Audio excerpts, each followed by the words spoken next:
We are continuing, folks. We're looking at the book of Nehemiah in the Old Testament, and we're looking at the book of Acts in the New Testament, and we're looking at a similar theme that strands both. What is it to be exiles and ambassadors? An ambassador is somebody sent by one place to another place to represent the affairs of state which they have sent. They live under the jurisdiction of the place that sent them into a place that we find ourselves as exiles. Why exiles? Exiles are people who are taken from their home, often homeless, sent to another place, unable to return. And the exiles is something that we see within the Old Testament, that God's people from various times are taken from their homeland, scattered far and wide. And there's also a kind of a theological understanding, how we understand that we are disconnected from God, that we have a home. It's called heaven. And we are citizens, the Apostle Paul tells us, of another place. And so whilst we're kind of doing daily life, day in, day out, wherever it is that we live, in whatever world of work we live, we are citizens of two places. We are citizens of this world and of another place. And we are called to bring the kingdom of the other place to this place. And if you're checking us out, if you want to know what is this church about, we love the city of Sheffield. We believe that God is called us for the city of Sheffield, to seek its peace and its prosperity, to see it thrive, to see it grow, to see whatever work that God has placed us in, we're to do it to the best of our abilities to bring glory to him for the sake of this city. So that's a little bit about what we're about. And we're looking at Nehemiah chapter 4. And we started off last week, we looked at verses 1 through to 14. And then today we're looking at the latter half of chapter 4, which is 15 through to 23. And last week we looked at cynicism. Oh, it was cheery, folks. It's always cheery to look at cynicism. But it's good to look at cynicism because these are, folks, sometimes cynical times, are they not? Okay, they are. And so we're all affected by it. I know I certainly am. And what we thought about last week is that sometimes the problem with when cynicism kind of sets in, when it becomes permanent in our hearts, it becomes difficult to fully appreciate who God is, yet alone what he's doing. And this week we look at another C, consumption. Oh, it's going to be cheery. I can tell everybody's excited. Okay, let's read Nehemiah chapter 4, verses 15. When our enemies heard that we were aware of their plot and that God had frustrated it, we all returned to the wall, each to our own work. From that day on, half of my men did the work, while the other half were equipped with spears, shields, bows, and armor. The officers posted themselves behind all the people of Judah who were building the wall. Those who carried materials did their work with one hand and held a weapon in the other. What an incredible sight that must have been. Then I said to, I've missed a bit. I'm getting carried away. Okay, in each of the builders' wall he stood aside, but the man who sounded the trumpet stayed with me. Very sensible Nehemiah. Then I said to the nobles, the officials, and the rest of the people, the work is extensive and spread out, and we are widely separated from each other along the wall. Whenever you hear the sound of the trumpet, join us there. Our God will fight for us. Let's just repeat those for dramatic effect. Our God will fight for us. Amen. So we continued the work with half of the men holding spears from the first light of dawn till the stars came out. At that time, I also said to the people, have every man and his helper stay inside Jerusalem at night so they can serve us as guards by night and as workers by day. Neither I nor my brothers, just listen to these words, I love these bits. Neither I nor my brothers nor my men nor the guards with me took off our clothes. Each had his weapon, even when we went for water. Wow. It must have been a bit of an odour, folks, don't you think? Or maybe you're too holy to find that kind of stuff funny. I find it quite funny. I don't know what causes arguments in your house. Ours are big, meaty theological ones. Predestination, free will. Now, I'm joking. It's what do we watch on the television? We have 3 small kids. We have a 3-year-old as of Friday. We have, thank you. I have a 3-year-old as of Friday. We have a 6-year-old, soon to be 7, and a 10-year-old. All of them like different things. So our youngest loves to watch a show called Bluey. It's an Australian show. It's brilliant. I'd recommend it. It really is. So Bluey, my son watches anything to do with dinosaurs or vehicles. He just loves it. It could be anything. He's not fussy as long as he's got a dinosaur or vehicle, he's pleased. Then our oldest child will watch a variety of things. She's got into blankety blank, folks. And they still give away the checkbook and pen, which I just think is wonderful. In fact, it's such a blessing to my mum and dad. They still use a checkbook. In fact, if you go to Birmingham over the next couple of weeks doing your Christmas shopping, there are queues outside, folks. Not because of supply issues or Brexit, because my mum insists on using a checkbook. And then she has to explain to the millennial who's serving her what a checkbook is. Honestly, it is a sight to behold. And what happens is at home is that because of the kids are different generations, because we have a thing called a Fire Stick, which we plug into the side of the telly because we're too cheapskate to buy a smart TV, it means that they can watch whatever it is they want to watch. And so it kicks off pretty much on a daily basis about who's going to get the remote and who gets the choice. And my wife is amazing at arbitrating these arguments. I think she should be sent to deal with some of the big issues in the world. Okay, China, you've had your bits. You've had your 20 minutes. Now it's your turn. I think, there's a level of diplomacy that comes with parenting small kids. And I find myself saying the words that I thought I would never, ever say. In my day, we didn't have this choice. In my day, we came at 3:30. We had electricity. We were grateful. And we just watched one of the 4 folks' channels and then the 5th one. And I find myself becoming my dad, explaining why they should be grateful for the level of technological advancement they clearly don't appreciate. You see, they have choice. Phenomenal choice. In fact, there's a question of whether they do have choice or whether it's the algorithms that kind of seek out and kind of track you down and tell you what it is you want to watch. We live in a world where we can consume anything. So we're screaming then. I hope that's okay. And I hope that'll come out prayer and fasting, Heather. I'm absolutely sure. Just keep praying.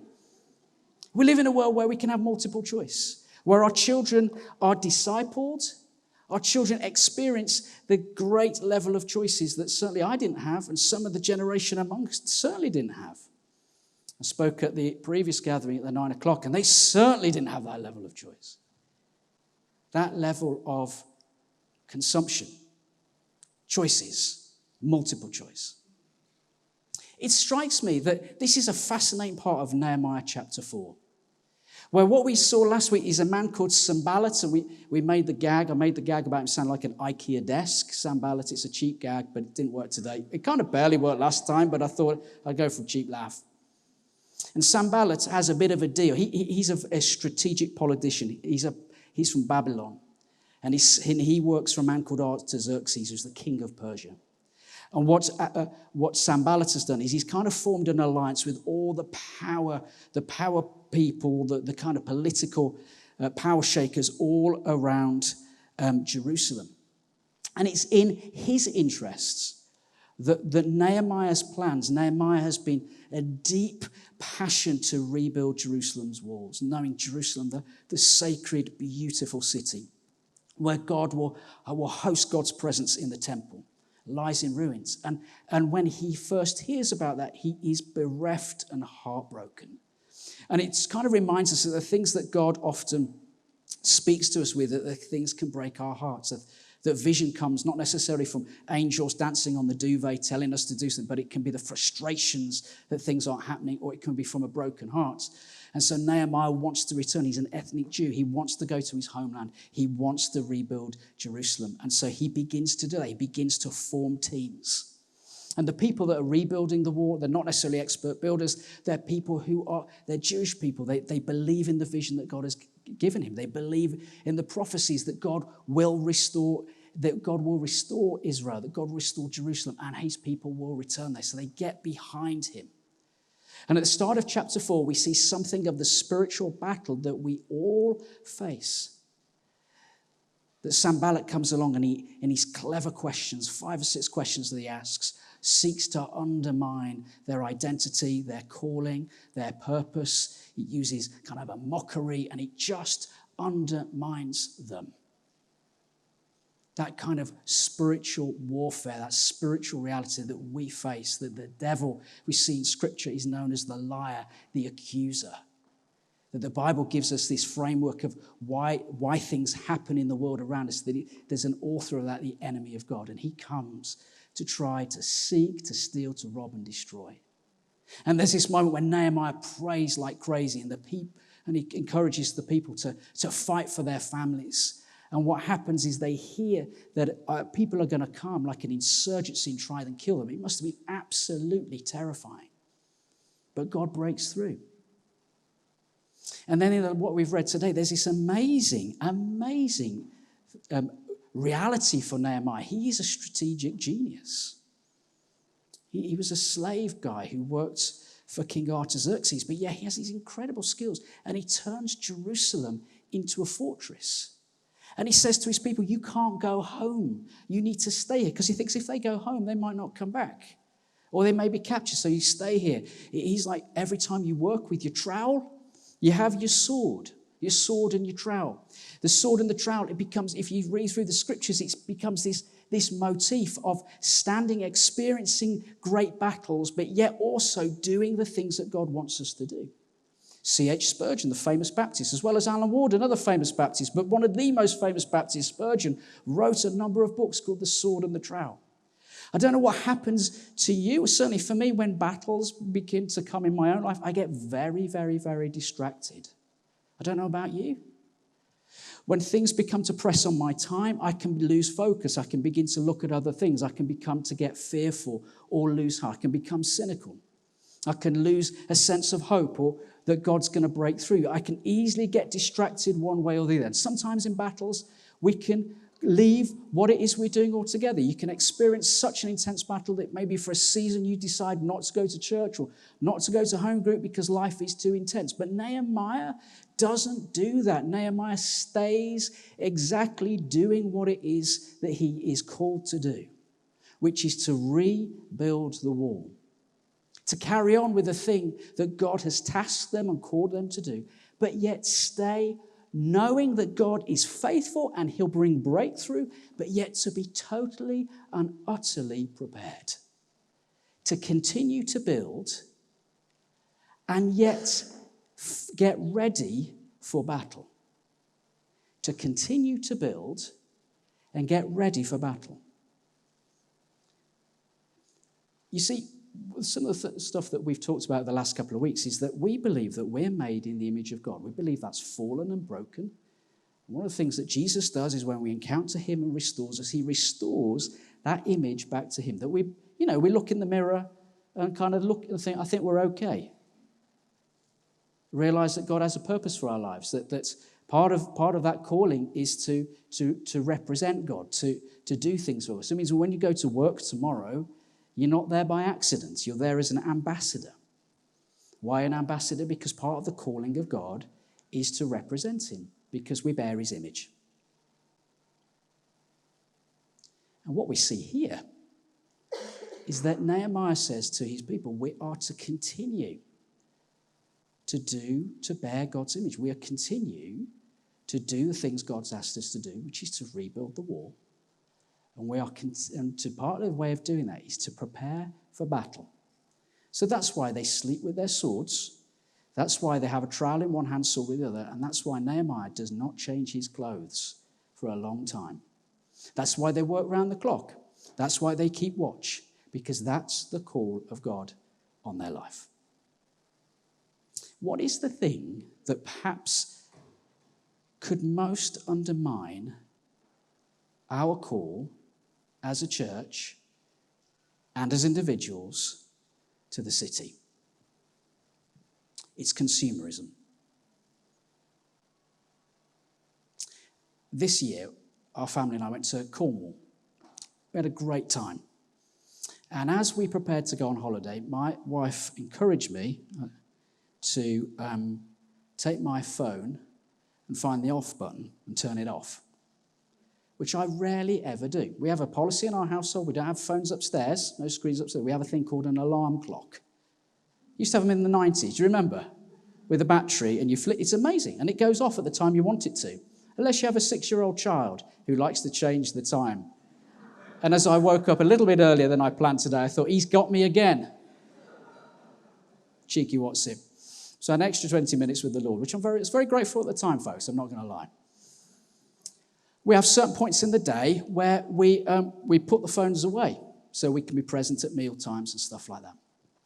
My wife said to me, I think it'd be great if you could just turn off your phone for 2 weeks. I'd love to have said, I thought, what a great idea. I thought, but how am I going to keep in touch with people? Not that anybody ever calls me on it anyway, but I just thought I need to keep in touch. So I bought a burner phone, £5 from Argos, with £10 of credit. It took me about 3 weeks to work out to get the credit on, folks.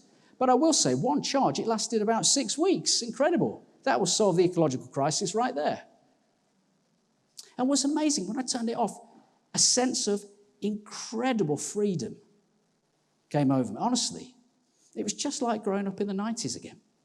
Didn't have to worry. I had my little burner phone. I had 3 numbers on it in case the church burnt down, in case there was a massive crisis.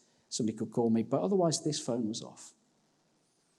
Do you know what I noticed? I noticed something extraordinary. I noticed when we took the kids to a playground, I noticed something which I'd never seen before. I noticed that there'd be parents holding their mobile phones on one hand, pushing their children in the other, all the while looking at their phone. And I thought, do I do that? Am I missing out on significant parts of my children's life where they're sat right next to me because I'm glued on this screen looking at somebody else's life who I don't really know anyway? The level of anxiety that comes to us when we're checking social media. The dopamine hit we get when we put something on that gets a lot of likes. Honestly, try a 3-year-old girl on her birthday. That gets a lot of likes on Instagram. Every one like that you get and I get releases dopamine in the brain. It sends our neurotransmitters wild. And we become addicted. I'd have told you, I don't think I'm addicted to my phone at all. But I noticed turning it off, I'd just go back as I walked past it, I pressed the button at the bottom to see if there was anything there. Loads of times in the day, in the end we had to put it somewhere else. And do you know what? I realised I did not miss it at all. I'm not anti-social media. I would definitely recommend you watch Social Dilemma. And I definitely recommend read any books written by people from big tech companies who are now saying that these phones, a bit like smoking cigarettes in the 50s and 60s, probably in the future we'll look back at them and say, don't think we should have given them to our kids. And I've definitely seen outside at junior school, when my daughter goes, kids coming out in year 5 holding their iPhones. I'm not saying I'm anti-social media, but I'm saying we've got to realize that they are rewiring our brains. And that isn't just me with a rant, that is evidence. That is clinical evidence which is telling us that they are rewiring our brains. Why is that an issue? It tells us because we know from big tech companies that one of the things that social media does now is, in the old days, in the 80s, you would weigh the quality of an advertisement by how many sales it's generated. Now it's whether through the introduction of algorithms, which mean that things pop up on your screen, whether they can change your behavior. It's terrifying. And what the other thing is it leads us to understand, is that I can click a button, I can have a taxi within whenever I need, like within 5 minutes. I can watch when that taxi arrives. I can click a button, I can order my food, I can click another button, and I can order my book or whatever it is to arrive the next day, and get annoyed if it doesn't. It can begin to affirm that I am the center of my world. I can look at other people's profiles and feel unhappy about our lives. I'm absolutely convinced, I have no clinical evidence for this at all, but I'm thinking that the chronic mental health crisis in our young people is largely linked to social media. Because we're seeing images that are not real, that have filters overlaid of them, and it cripples people with insecurity. And so it instills in us consumption. That if I have more and more and more and more, I'll be happier. And we know that the reverse is true, folks. We know that if we consume more, it doesn't make us any happier. In fact, it makes us more unhappy. We have more stuff now than at probably any other generation, and one of the wealthiest nations on the planet. But we are some of the unhappiest people that there are. It's crazy. So what is it that Nehemiah can teach us in building and battling? We are being discipled. We are being hardwired to consume more and more and more. That electric car will change your life. So the advert goes. But it might actually be fun, wouldn't it, to drive around, because they've got an amazing 0 to 60, I tell you.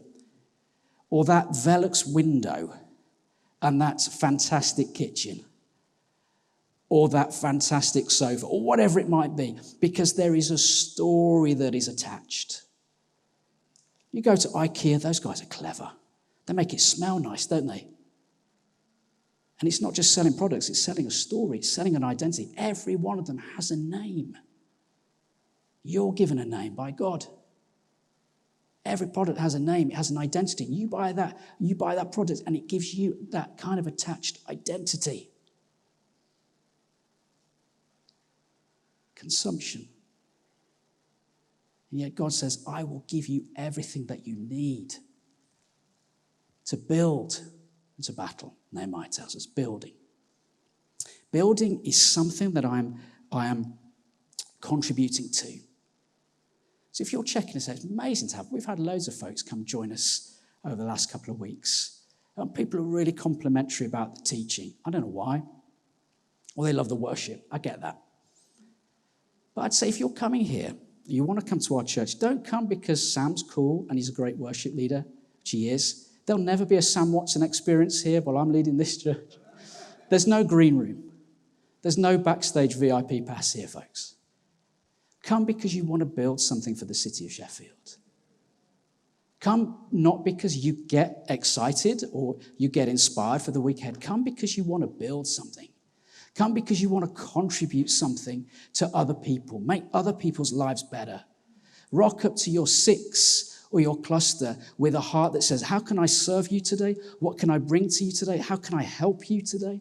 I've been praying for you. Here's a prophetic word for you. I've been reading the Bible. Maybe this will help you. That is contribution, and that is bringing stuff. And the reason that we do that is because God is a creator. And as God creates us, we are called to contribute with him. We are not designed to consume. Consumption leads us to an unhappy place. In fact, consumption leads us to a place of indifference, which is spiritual death. You see, if you come to this church because you think, I'm not sure about this church, That tall, thin guy, he was much better. That's you, by the way. And this bald guy, I don't know. But I like it because it's great for my kids. So I'll tolerate it. I gently want to say that might be consumption. Or you come here because it's got a reputation. It might be gently. I don't want to humbly say maybe that's consumption. And partly we've alluded to that because we set out these things in rows. But let me tell you what the early church was like. The Lord's Supper changed from a common meal to a ceremony. Worship changed from participation to observation. Witness changed from relationship to salesmanship. Ministry changed from personal to almost exclusively social. Leadership changed from gifted and called servants to professionals. Growth changed from multiplication to addition. Mission changed from being to supporting missionaries. Confession changed from public before a small group. Can you imagine? Confess your sins to private. Discipleship changed from on the job to classroom training. Fellowship changed from in-depth, in-community living to more surface in larger meeting. Body life changed from lifestyle to membership. Gifts changed from edification to entertainment. Empowerment changed from God's power to man's ability. Building changed from functional to sacred meeting places. Administration changed from integrated to compartmentalized. Membership changed from producer to consumer. Childcare changed from parental to church responsibility. Ouch! Bible study changed from doers of the word to hearers of the word. Evangelism changed from go structures to come structures, and so on and so on. We are called to build. Nehemiah's call was to build the city. Our call is to build, play our part in building the city, wherever it is God has placed you. And Nehemiah was ready for battle. Folks, if we think and approach Jesus and church with a diet of consumption which is not filling my needs, I'm a little bored. I'm a bit frustrated. It's not really actually, I kind of like my small group, but I go when I can. I mean, if the weather's good, I'd rather be out in the Peak District, if I'm honest. I'll turn up if I need to. If we do that, then I'm not sure we're building, and I'm certainly sure we're not battling. Because what Nehemiah is absolutely aware of, that the enemy of God, through Sanballat and his cronies, is trying to oppose the work of God. If Paul tells us in Ephesians chapter 6 that we are in a battle. An old vicar a vicar I know used to say this: there's a war on. We live like it's peacetime. And if we're consuming as if it's peacetime. But there is a battle raging. The devil prowls like a lion, looking for somebody to devour. And if you're not sure, stand outside of school and watch the kids come out addicted to their phones. That'll be a good place to start to pray. And if we, in a battle, facing all kinds of challenges that we face, then the answer may well be psychological. The answer may well be mental health. But it may be a deeper spiritual problem, a spiritual sickness that only Jesus can truly satisfy. And part of how we do that is as we engage with each other and as we take a prophetic stand as a church against the consumption that defines everything that there is around us, and church life in which we see, sometimes even folks in here, and I know that Mick and others and Mike have taught on this for years and years and years, but especially after lockdown, where we were all scattered and watching stuff on our screens. And as somebody told me, not from this church, I might add, but said, I love the lockdown because I can sit in my pajamas and watch church. Really? I get it. But surely the prophetic calling of God in this next season is, what are we going to build? What are the gifts and the talents? Think of Colossians, when the church comes together. We're going to think, as we get to February, we do a vision about what is it that we're going to build as a church and play our part. What are we going to do individually? And to do that, we're going to face all kinds of battles, both personally. I know that there are people here who are facing battles, raging battles. And we're to stand and commit to one another, commit to pray, commit to see God's kingdom come, commit to see the enemy's foothold broken in our lives and the lives of those we love. And folks, the way that we can do that is begin to address and own how consumption has reshaped the conversation. And if we're going to take something from Nehemiah, there is the prophetic call to reset that conversation as people who are battling, ready to pray and seek God's power and God's kingdom come in lives and in particular situations. And to hear the call to go as builders with the trowel, whatever your part or my part is, and the sword for the battle. Let's stand together.